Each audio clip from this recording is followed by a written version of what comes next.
การออกเสียงประชามติว่าด้วยการจัดทำรัฐธรรมนูญฉบับใหม่นับเป็นกระบวนการทางประชาธิปไตยที่เกี่ยวข้องกับประชาชนโดยตรงถึง2ประเด็นสำคัญในวันเดียวกันคือวันอาทิตย์ที่8กุมภาพันธ์2569ระหว่างเวลา 8 นาฬิกาถึง 17 นาฬิกาจังหวัดตรังและสำนักงานคณะกรรมการการเลือกตั้งประจำจังหวัดตรังจึงขอเชิญชวนประชาชนชาวตรังผู้มีสิทธิ์ออกมาใช้สิทธิ์อย่างพร้อมเพรียงเพื่อร่วมกันกำหนดทิศทางและอนาคตของประเทศไทยให้ก้าวหน้าอย่างยั่งยืนทั้งนี้จังหวัดตรังมีความพร้อมอย่างเต็มที่ในการจัดการเลือกตั้งสสและการออกเสียงประชามติครั้งสำคัญนี้ซึ่งจังหวัดตรังมีประชาชนผู้มีสิทธิ์เลือกตั้งกว่า 580,000 คนมีหน่วยเลือกตั้งถึง927หน่วยใน4เขตเลือกตั้งอีกทั้งยังมีหน่วยเลือกตั้งบนเกาะกลางทะเลอีก3เกาะทั้งเกาะมุกเกาะลิบงและเกาะสุกรซึ่งได้เตรียมพร้อมเรือสำหรับขนหีบบัตรหลังนับคะแนนที่หน่วยเลือกตั้งไว้พร้อมแล้วยศพรนะคะไกลศรีสวทตรังรายงานปิดท้ายที่คุณภาพอากาศกรุงเทพมหานครในช่วงวันนี้อยู่ในเกณฑ์ปานกลางพบค่าฝุ่นเกินมาตรฐานอยู่ในระดับสีส้มเริ่มมีผลกระทบต่อสุขภาพใน4เขตศูนย์ข้อมูลคุณภาพอากาศกรุงเทพมหานครรายงานสถานการณ์ฝุ่นละอองขนาดไม่เกิน 2.5 ไมครอนหรือ PM 2.5 ในกรุงเทพมหานครเช้าวันนี้คุณภาพอากาศอยู่ในเกณฑ์ปานกลางค่าเฉลี่ยอยู่ที่31ไมโครกรัมต่อลูกบาศก์เมตรคุณภาพอากาศอยู่ในเกณฑ์ปานกลางมีค่าฝุ่นเกินมาตรฐานอยู่ในระดับสีส้มเริ่มมีผลกระทบต่อสุขภาพ4เขตได้แก่เขตลาดกระบังบางรักหนองจอกและเขตพระนครจึงแนะนำให้ประชาชนใช้อุปกรณ์ป้องกันตนเองเช่นหน้ากากป้องกัน PM 2.5 ทุกครั้งที่ออกนอกอาคารจำกัดระยะเวลาในการทำกิจกรรมหรือการออกกำลังกายกลางแจ้งที่ใช้แรงมาก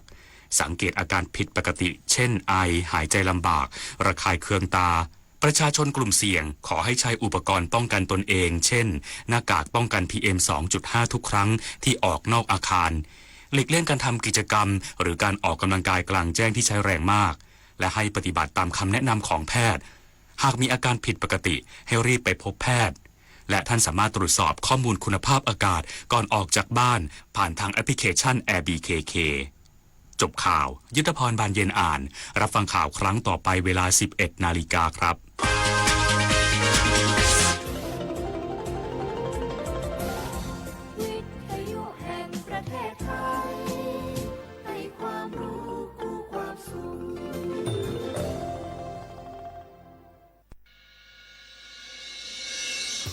สถานีวิทยุกระจายเสียงแห่งประเทศไทยจังหวัดเชียงใหม่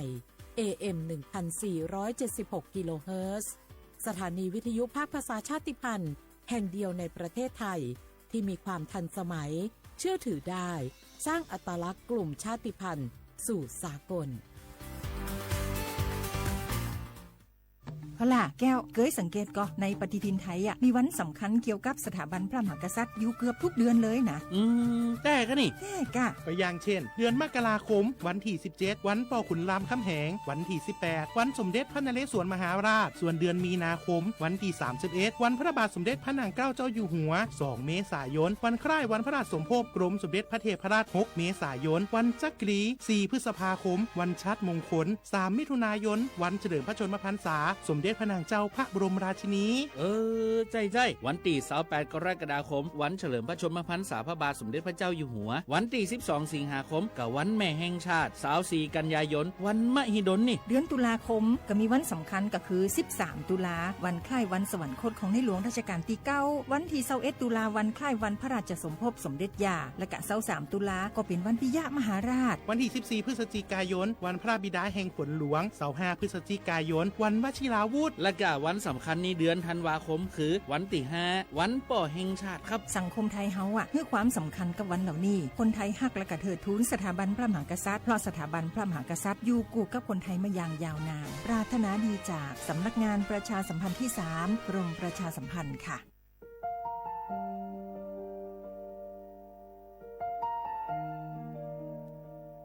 ขอน้อมเกล้าถวายอาลัย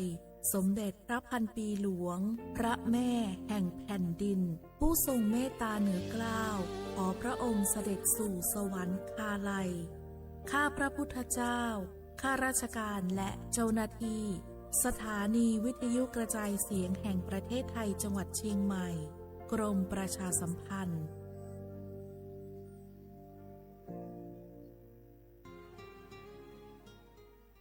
This is a moment of profound grief for the Kingdom of Thailand. The collective voices of Radio Thailand Chiang Mai join the Thai nation in mourning the passing of our beloved Queen Martha, Her Majesty Queen Sirikit. Her life was a testament to the unwavering service, grace, and deep love for the Thai people. Our humble condolences and thoughts are with His Majesty the King,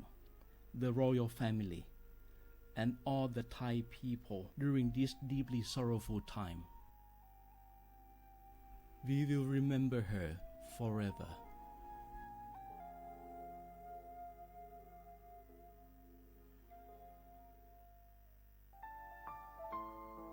เฮาข้าพี่น้องเจ้าคือไตมีตั้งหม่องเจออันเจ้านางหอคำสมเด็จพระนางเจ้าสิริกิติ์พระบรมราชินีนาถพระบรมราชชนนีพันปีหลวงเลยเข้าสวนหมักหักคำน้นเพกว่าย้อนสู้เก่าตึงปันเฮาวิเห็นขวัญเงาเจ้าเฮาข้าฮอดถึงตีสุคติกัดเย็นเสกำเฮาข้าพี่น้องก้นคือไต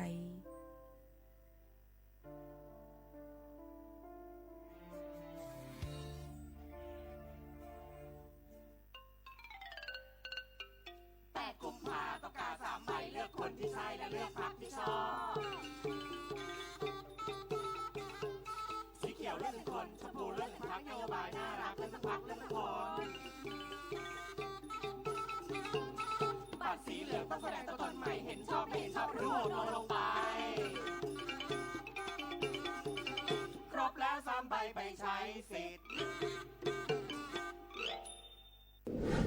ในช่วงนี้หลายพื้นที่ของประเทศไทยอากาศหนาวเย็นอย่างต่อเนื่องโดยเฉพาะยอดดอยและยอดภูประชาชนอาจเสี่ยงต่อโรคและภัยสุขภาพจากอากาศหนาวได้ ขอให้ทุกคนเฝ้าระวังโรคที่พบบ่อยในฤดูหนาวได้แก่ไข้หวัดใหญ่ปอดอักเสบโรคอุจจาระร่วงโรคหัดโรคมือเท้าปากรวมทั้งภาวะเจ็บป่วยหรือเสียชีวิตจากอากาศหนาวโดยไม่ทราบสาเหตุโดยเฉพาะผู้ที่ไม่สวมใส่เสื้อผ้ากันหนาวหรือผู้ที่ดื่มสุราเป็นประจำป้องกันง่ายๆเริ่มที่ตัวเราดูแลสุขภาพให้แข็งแรงออกกำลังกายสม่ำเสมอรับประทานอาหารปรุงสุกดื่มน้ำสะอาดล้างมือบ่อยๆไม่ใช้ของส่วนตัวร่วมกับผู้อื่นและหากมีอาการไอจามอย่าลืมสวมหน้ากากอนามัยทุกครั้งขณะอยู่ในที่แออัดที่สำคัญควรรักษาความอบอุ่นเตรียมเสื้อผ้ากันหนาวให้เพียงพองดดื่มเครื่องดื่มแอลกอฮอล์เพื่อความปลอดภัยในช่วงอากาศหนาวนี้ดูแลสุขภาพให้แข็งแรงตลอดช่วงฤดูหนาวนี้กันด้วยนะคะ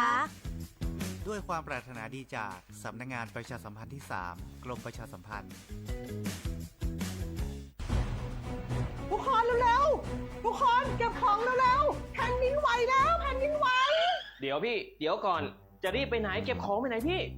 เนี่ยพี่ดูในข่าวเขาทำคลิปมานะว่าจังหวัดเราเนี่ยแผ่นดินจะไหวพี่ยังไม่มีแฟนเลยเนี่ยกลัวตายมากเลยเนี่ยไม่อยากตายเอ้าพี่ไปฟังข่าวปลอมมาอีกแล้วเหรอทำไมพี่ไม่ไปดูข้อมูลแผ่นดินไหวที่แอป Earthquake หรือว่า Thai Disaster Alert อ่ะเขาบอกข้อมูลหมดเลยว่าสถานการณ์แบบไหนระดับไหนต้องทำตัวยังไงบ้างอีกอย่างถ้ามือถือพี่ไม่มีเน็ตเนี่ยเขาจะมีเซลล์บอร์ดแคสส่งข้อความแจ้งเตือนมาที่โทรศัพท์พี่โดยตรงเลยพร้อมข้อปฏิบัติด้วยเหลือแค่พี่ปฏิบัติตามนั่นแหละต้องใจเย็นๆลงละขอบคุณมากนะน้องโอเครู้ทันสาธารณภัยห่างไกลความเสียหายด้วยความปรารถนาดีจากสำนักงานประชาสัมพันธ์ที่ 3 กรมประชาสัมพันธ์จากศาลากลางจังหวัดน่านหลังเก่าพัฒนาสู่การเป็นศูนย์การเรียนรู้นันทศิษย์ป่าคารโดยมูลนิธิรักป่าน่านนับเป็นพระมหากรุณาธิคุณที่สมเด็จพระกนิษฐาธิราชเจ้ากรมสมเด็จพระเทพรัตนราชสุดาสยามบรมราชกุมารีได้พระราชทานนามนันทศิษย์ป่าคารอันหมายถึงอาคารแห่งความรู้ทุกแขนงของจังหวัดน่านภายในประกอบด้วยห้องนิทรรศการเฉลิมพระเกียรติรัชกาลที่ 9 แสดงพระราชประวัติและพระราชกรณียกิจของพระผู้ทรงเป็นพลังแห่งแผ่นดินและต้นแบบของความเพียรรถพระที่นั่งอนุสรณ์แห่งการเสด็จเยี่ยมราษฎรในถิ่นทุรกันดารทั่วทุกภูมิภาคของไทยพิพิธภัณฑ์ศาลากลางจังหวัดน่านความทรงจำของอาคารหลังเก่าและการอนุรักษ์สิ่งสำคัญของเมืองน่านเทคโนโลยีกับมนุษย์จุดประกายความคิดสร้างสรรค์สู่การสร้างนวัตกรรมในอนาคต น่านซิมูเลชันแนวทางจัดการขยะที่ยั่งยืนเพื่อตระหนักถึงผลกระทบต่อสังคมเศรษฐกิจและสิ่งแวดล้อมห้องสมบัติน่านย้อนรอยสู่อดีตและความรุ่งเรืองของนครน่านผ่านเงินตราเครื่องเงินและผ้าทอง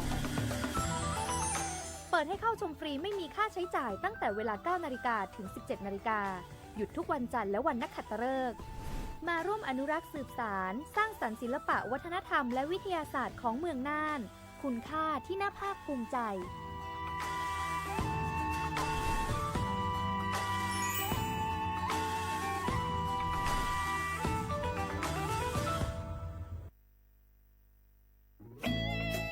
หนึ่งเสียงของท่านมีความหมายต่ออนาคตประเทศ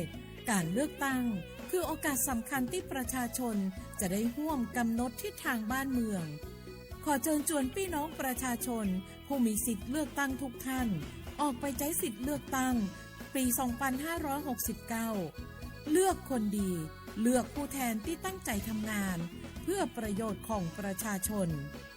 บดีปล่อยให้เสียงของท่านเงียบหายเพราะประชาธิปไตยเริ่มต้นที่การไปใช้สิทธิ์ร่วมกันไปเลือกตั้งอย่างพร้อมเพรียงกันวันอาทิตย์ที่ 8 กุมภาพันธ์ 2569 8 โมงเช้าถึง 5 โมงแลงใช้สิทธิ์ใช้เสียงเพื่ออนาคตของประเทศไทย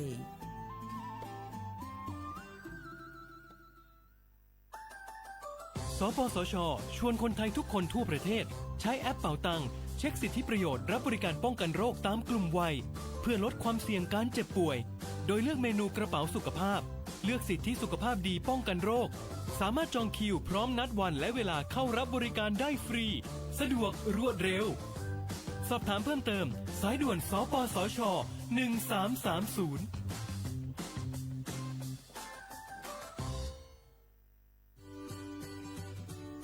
พี่น้องเฮาเขาค่ะพอถึงมาในวันอาทิตย์ที่8เดือนธันวาคม25ปากปลาย69พี่น้องเฮาเขาจะเจออันเลยเป็นเจอคือไทยสัญชาติไทยเย้าอย่าไปลืมก่อยหย่อนเนแคบกลางเจอกว่าเลือกตั้งอองตีมีจื้อเฮาขานั่นไหนค่ะข้าวย่าม8 โมงกลางในต่อถึง 5 โมงไว้วันค่ะอ้อคักตอนง่ายๆค่ะเตเจ้าวัดไว้กับตัวอันเดียวกุ้ยก้นอันมีสุนตาเตกว่าหย่อนในแคบกลางเจอเตเลยวัดไว้หย่อนในแคบกลางใจอยู่3ไว้3สีจ้อมกันในค่ะอ้อสีเขียวเตเป็นวัดไว้เลือกตั้งสสแบบแบ่งเขตเลือกตั้งค่ะสีของเตเป็นไว้เลือกตั้งสสแบบบัญชีรายชื่อและสีเหลืองเตเป็นไว้ออกเสียงประชามติแก้ไขรัฐธรรมนูญในค่ะออกกว่าใจสุนในสุนเป็นตาอนาคตตั้งนาอันฮอกคาเลือกไว้ลุยมือตัวเจ้าเก่าอย่าลืมกว่าเลือกตั้งกันค่ะนะ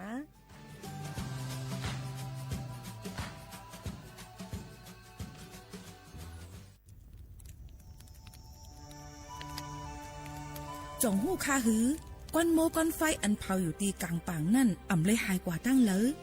มันเตเป็นฝุ่น PM 2.5 สีขึ้นมาเฮ็ดให้ป้ายอยู่หลีเฮาคาขึ้นในค่าอ้อลองลดย่อมปัญหาจังไหนในอ่ำหยาบค่ะเงื่องแวอ่ำเผายุกยักเหมือไม่ตนเยอตนเข้ากับในให้ในสวนเฮาเปลี่ยนมากองไว้จ้อมกันเสเฮ็ดเป็นฝุ่นสภาวะอ่ำนั้นแจกแผ่ยุกยักเธอมันปอดถูกเมียนอีกป้าดังโฮมมือกันฟังด้วยไฟไหม้ป่าเถิน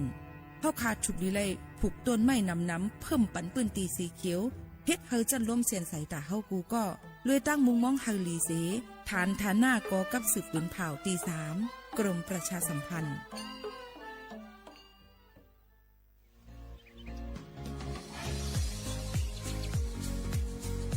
จ้อมหนังเปิงมติครม.มือวันที่29เดือนธันวาคม25ปากไป67เฮาฮิปเน็ตแกลิดปัญหาสถานะและสัญชาติคนอันอยู่ตั้งเมืองจึงไทยจอมมาตรา17นั่น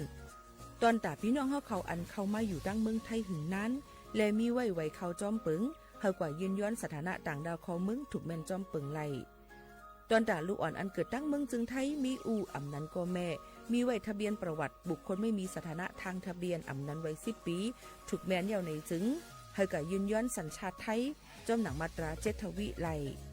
พออยู่ตั้งกรุงเทพมหานครกว่ายืนไล่ที่สำนักบริหารการทะเบียนกรมการปกครองพออยู่ตั้งต่าง7วันในจึงกว่ายืน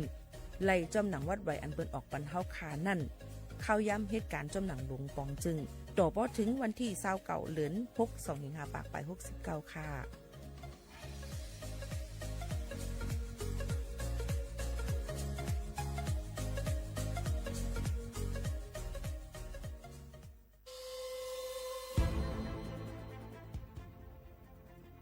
ย้อนผิดหมอกพี่น้องเขามาโฮมเป็นจุ้มเหลียวกันดั้งเจดอนเก้งใหม่โฮมกันแกลิดปัญหาไฟไหม้ป่าเทินหมอกก้อนก้องก้อนมูและฝุ่นเล็กๆ PM 2.5 ค่ะสังว่าทั่วพันไฟไหม้กับสืบกว่าตึงลาดไลตีอองตีแกลิดปัญหาไฟไหม้ป่าเทินและหมอกก้อนเจดอนเก้งใหม่หมายโฟน0531128808ในค่ะ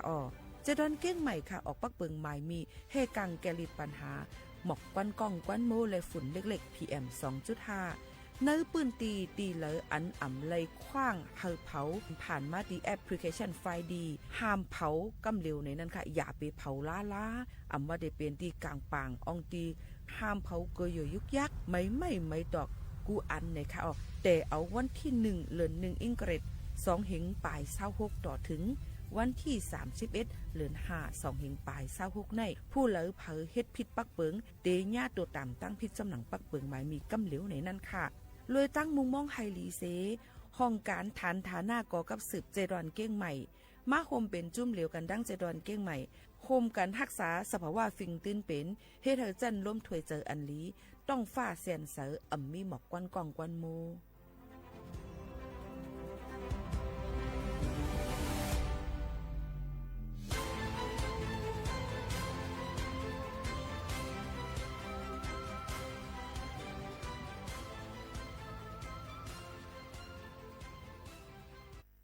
พี่น้องเขาสนใจใครปืนเผาผ่านตั้งห้องเปิดเซ็งสวทเก้งใหม่ปั่นตั้งหูห่มปลาดังมีดังเซอถ่อมแจ้งแล้งหลีกว่าไก่ในปืนตีเจดอนเก้งใหม่กับสืบมาเลยดี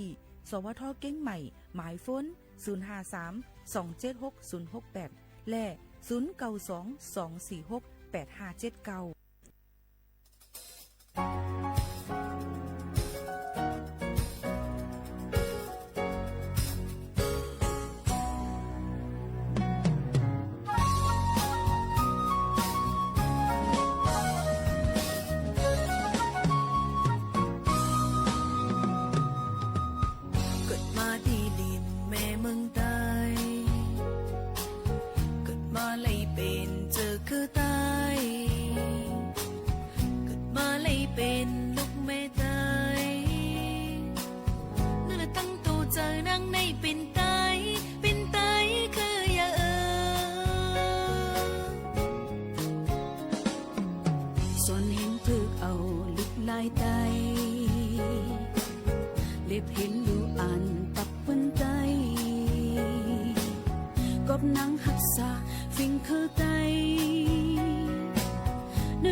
เมื่อสูงค่าเมื่อสูงพี่น้องพุงยินถอมเฮาเขากูก็กูเกิลค่ะทบกันที่ห้องบ่อยเสียงเก่งใหม่ AM 147เฮาเกแล้วเฮาจอมกันกูวันๆพอถึงมาในตอนการภาษาความใต้ดีในจอมข่าวยิงหมู่ขาวนวลสุภาวันเชื้อสารวินในค่ะ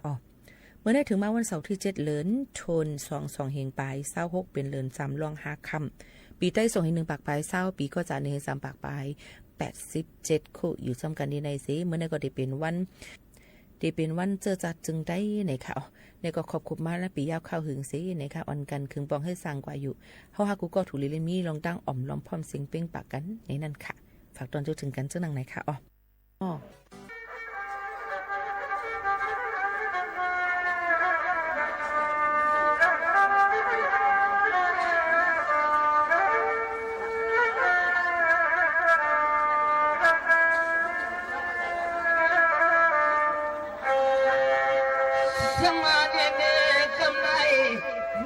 แค่ในความรู้นอพี่น้องอันยามือเศร้าอยู่ไปอำไปสายอาเลียยิงไปเย็นยอดตามุงหัน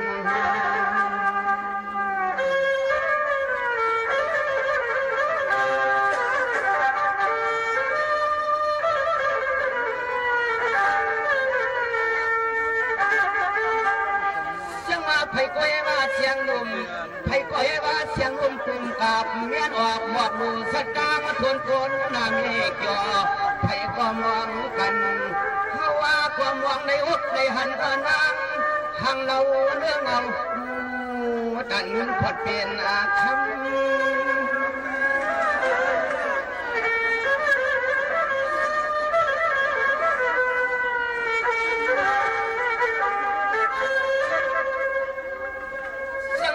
เสียงลมคำในเสียงลมคำในดวงกาดวงแก่พี่น้องน้องไปปอหอบกำพังเอาอยู่วันสอบลมให้คนเอกต้องอาเจอพี่น้องก็หยิบก็หยอกก็ปังเอาไปปวดสังนานว่าไปตัวหุ่นนุ่มหวานหมอสะปามเล่า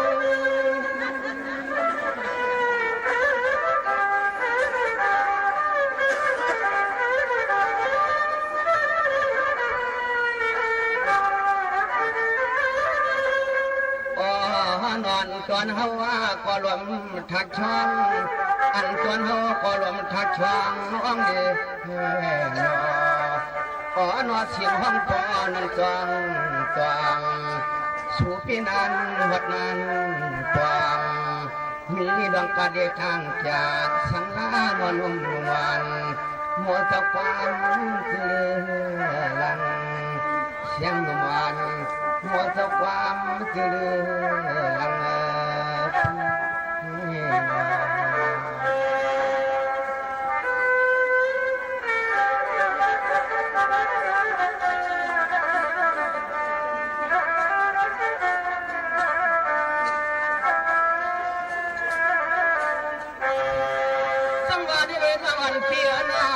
นอนเปียนาสมาไน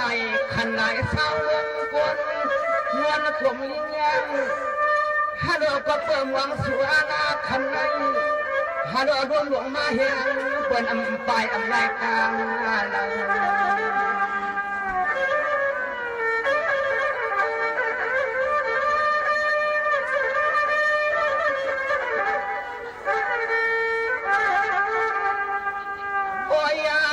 ใส่ปีล้วนว่างใส่ปีล้วนว่างป้าห่มเฮาอย่างว่างว่างว่างเอินน้องจองวันนั้นวัดแถวพง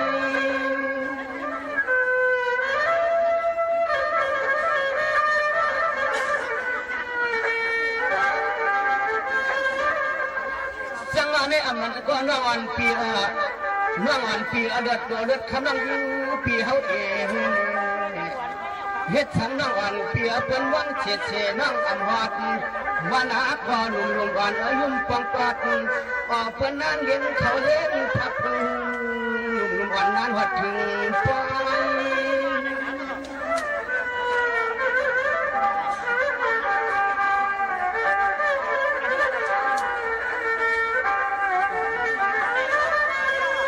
โอ้ย ดอกไว้กับเพียววัดมาในไผ่ก็พอยุ่มไผ่ก็ฟ้องยันมันยังใจกูก็กูคนนวลวางก็นวดผู้เด็ดใจจึงได้นวดผิวในเนื้อนางในมอสความหินคนเมืองนั้นคำคือลังหินคนเมืองนั้นคำคือลังพี่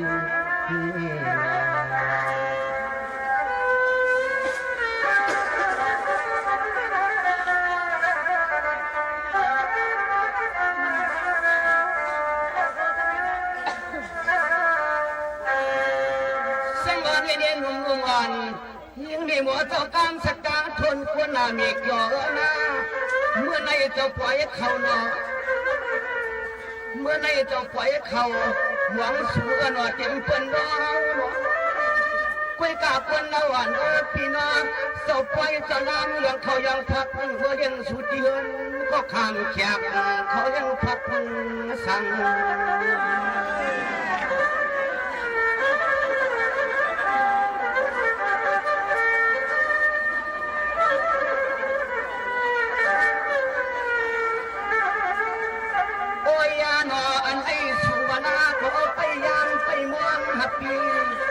ออกไปมือไปวันขอไปคันนาลีวันสังเป็นนานมา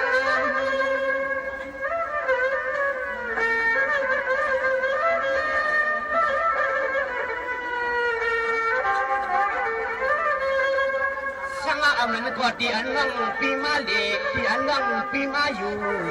อิงโมคำโคตัวอันนั่งคำปีมีดวงว่าอำไปในสังอำไปในนาอำไปในกวางหอมของนกจังวงลูกเหยียบตัวเวลาเสื้อปีเสื้อน้องวางเรียนใจไม่ซ้ำตาม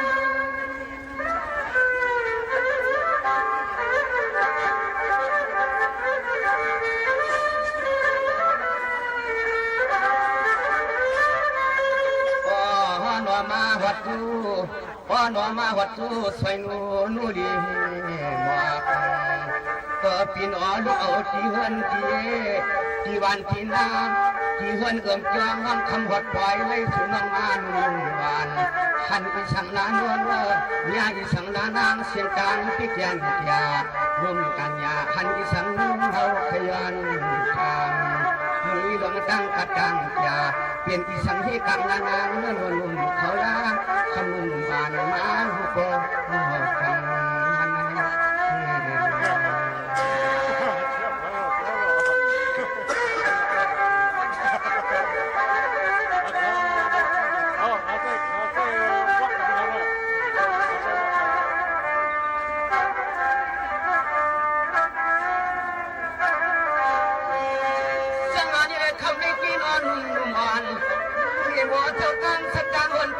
มีเกี่ยวเป็นหวังสู่บอล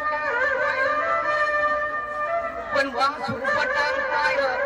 คำเล่าเสียงการมองเดือนฮัลโหลกำปอกเนี่ยตอนเสียงนกข้างนั้นมองกันอันพวกบ้ามาคนเย้าคนหยอกกันนี่คนไหนคนตัวเนี่ยหลังมองหา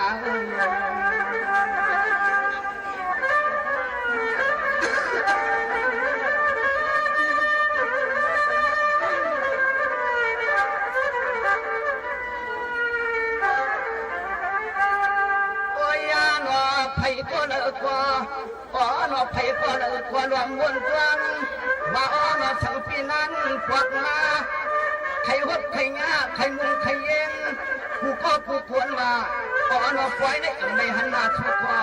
อ๋อไปเอาซื้อแคบคอยปิดิโอเซนิมุ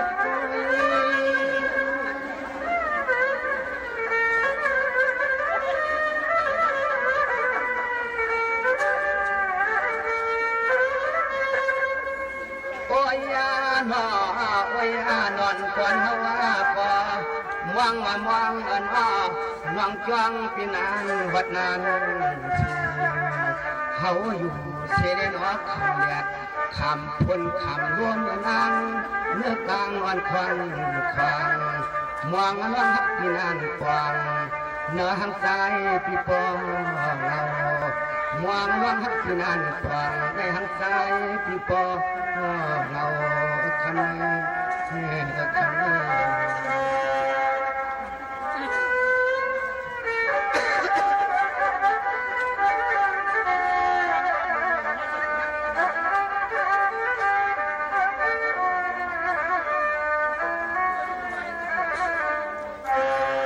สังวาในเมื่อเจ้าไกลๆเจ้าจานหน้าปากว่าเจ้าจานหน้าพอถึงเกิดใจเจ้าปากว่ามีหน้าเดือนเจ้าปากว่ารู้สางลูกไว้ในใจอ่อนเจ้าผัวเจ้าเมียเจ้าเปลี่ยนใครไปสู้นัดเมียงข้าวเดียวเที่ยงในอะไรบ้านรู้สั่งมองพยอง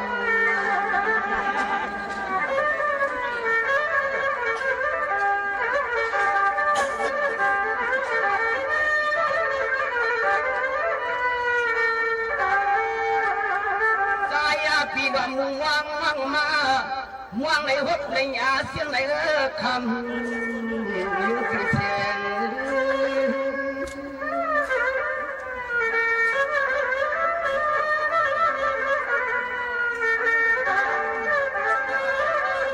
อ๋อหนอก็อ๋อหนอก็วางเมียนพวงเมียตาใหญ่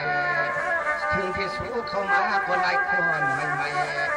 ใจพี่เฮาจีวายพรใจพี่เฮาจีวายพร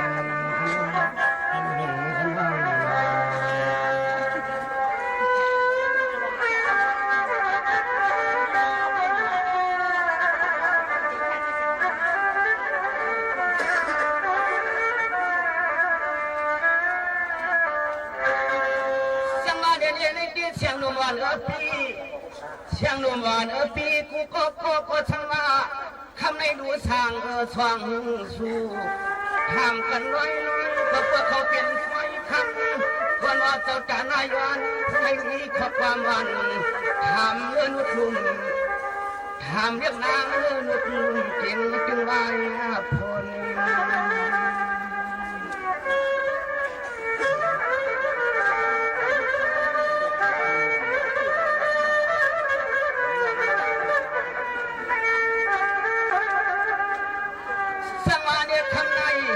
สังวาเนี่ยคำในเปรียวกว่าอยู่ไปคือนำตัวก่อนคำว่าไปมองยิ่งมองแถว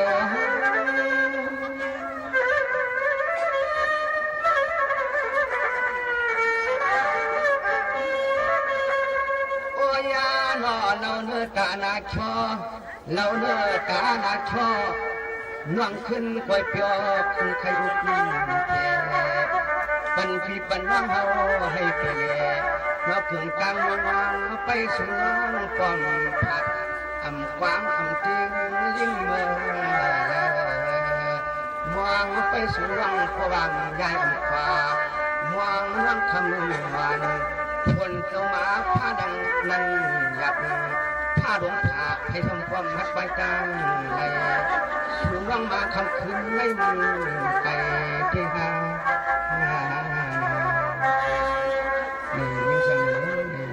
จึงพี่ถึงนอกกูก็ถูกล้มในแสดงก็เลยตัวกดจีวายิ่งสั่งนี่แล้วเปลี่ยนพลังมองนั่งยิ่งสั่งแน่พอเสียงตามมาก็กันใบของหลอกหาจึงพี่ถึงนอกตาเขาพี่น้องมาอยู่ทำของนายแล้วไปมองยิ่งสั่งแน่สั่งหมดพี่มียอมขาดดองแก่สิ่งที่นั้นนะ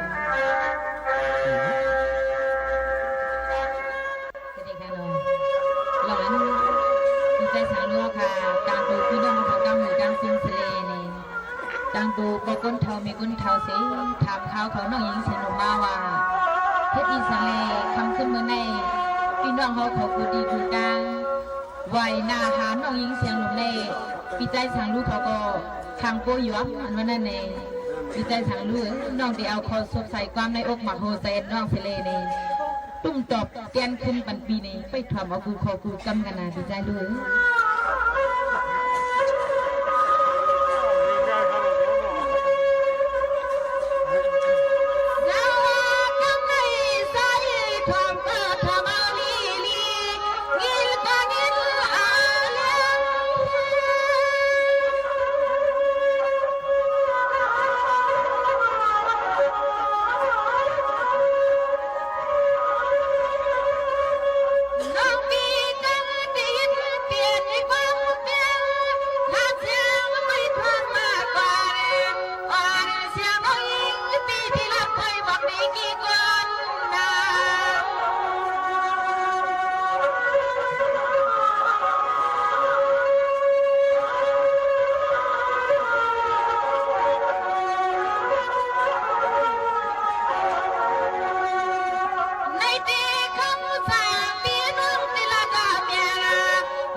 านทางส่วนตัวเงินลูกยิงเปิดมองไปเฝ้ายอมไหลพี่ว่าน้องเ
เ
ข้าวย่ำจำมดจำซิงเตย้อนผ่านยานปอแม่ปีน้องๆเขาเมื่อกว่าก่อนค่ะอยู่ดีไล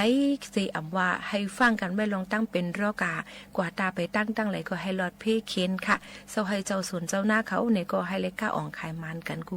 ก้นปอหนุ่มเท่าก้นกว่าเท่าก้นเก๋เขานั่นเนี่ยก็ให้อยู่ลีกินหวานให้อายุยาวยืนกันกูก้นในนั่นค่ะข้าวยิ่งโมคาโน้นเตย้อนผ่าแดนเมื่อก่อนเย้าค่ะส่งขึ้นมาโฮมมาทุบจ้อมกันค่ะม่อนๆค่ะขอบใจค่ะ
People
จริงเกาะติดทุกสถานการณ์